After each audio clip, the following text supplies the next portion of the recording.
UFC Fight Night, Calvin Kattar, Giga Chikadze, crazy already Fight of the Year candidate. This is your boy JG. I break it down right here, right now. Exaggeration experience, all things MMA. Let's go.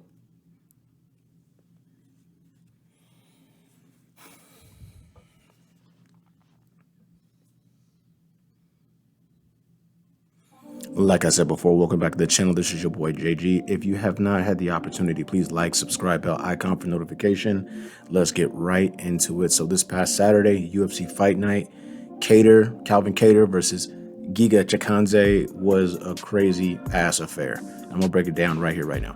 So I picked Giga Chikadze to win this bout via stoppage, somewhere in the third and fourth round.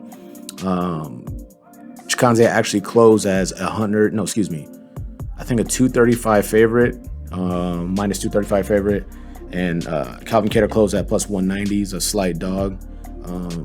I don't know if someone sent that in a text message to Calvin Kattar, but he said, yeah, I'm not having none of that. And he went out there and put on a performance of a lifetime. What was the difference between the two combatants? Like I said before, Fight of the Year candidate, back and forth affair. Both guys landed significant damage, but at the end of the day, it was the pace and the output of Calvin Kattar and his overall violence and physicality that stymied Chikadze. Calvin Kattar just didn't give him room to think or breathe.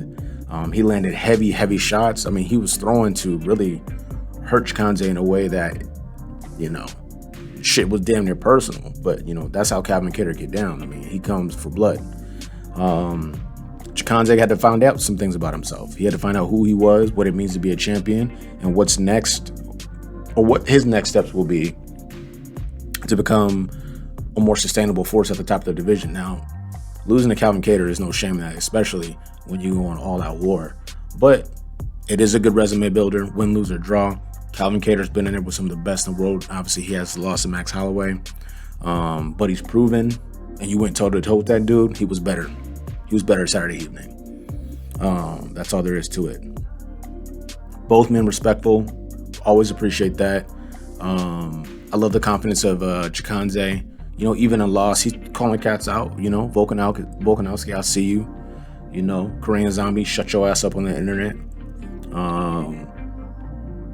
And he even went as far as to say that, I forgot who he gave in the interview. I don't know if this was on Ariel Helwani, but he mentioned that I feel like if I fight Calvin Kattar, Chikadze that is, if I fight Calvin Kattar 10 times, I'll beat that guy 9 times. After just going through what he went through. So I got to appreciate that confidence and the fact that he feels like he'll be an eventual champion, and I can't argue against that. I think it's an exciting time for that division, 145-pound division in the UFC. What is the aftermath of this particular fight? So in previous videos, I mentioned essentially fantasy MMA matchups that could take place based on the fact that cast were moving, things were being rearranged, this, that, and the other, whatever. We know Max Holloway pulled out of the trilogy bout with Volkanovski, undisclosed injury. We know that. So it kind of created some questions around what happens with Chikadze, Kattar. Does Korean Zombie get an opportunity because he's pretty high in the rankings, and who else in the division is viable? So main takeaways are this. Calvin Kattar at 145 pounds should be fighting Brian Ortega next. That should be a title eliminator fight. Max Holloway goes on the shelf. He fights the winner of Korean Zombie, Volkanovski. I anticipate that'll be Volkanovski, so then you'll eventually get your trilogy bout. The winner of Kattar, Ortega, they then fight the winner of Max Holloway, Alexander Volkanovski. But obviously, we know that Volkanovski needs to get through the Korean Zombie first. I don't think he'll have a problem with that, but we will see. Did a breakdown on that video as well. So the honorable mention for the division, a guy who's not even competed in the division, not in the UFC at least. Shout out to my man, Henry Cejudo. He's out there shooting many a shot at UFC President Dana White, trying to get himself in a position to possibly fight for the 145-pound title. He has 2 primary issues. 1, he thinks he should fight for the title coming off the couch. 2, he wants to get paid McGregor bread or John Jones bread or Masvidal even bread. Masvidal got crazy pay-per-view numbers. He wants to get bread like that, but I think there's 2 things that Henry Cejudo doesn't really realize. You might be an accomplished mixed martial artist, combat sports athlete, but there's another component to it. That sellability, creating that character. people hate to see the Triple C character. It's really terrible. So I don't know how you feel like that's marketable.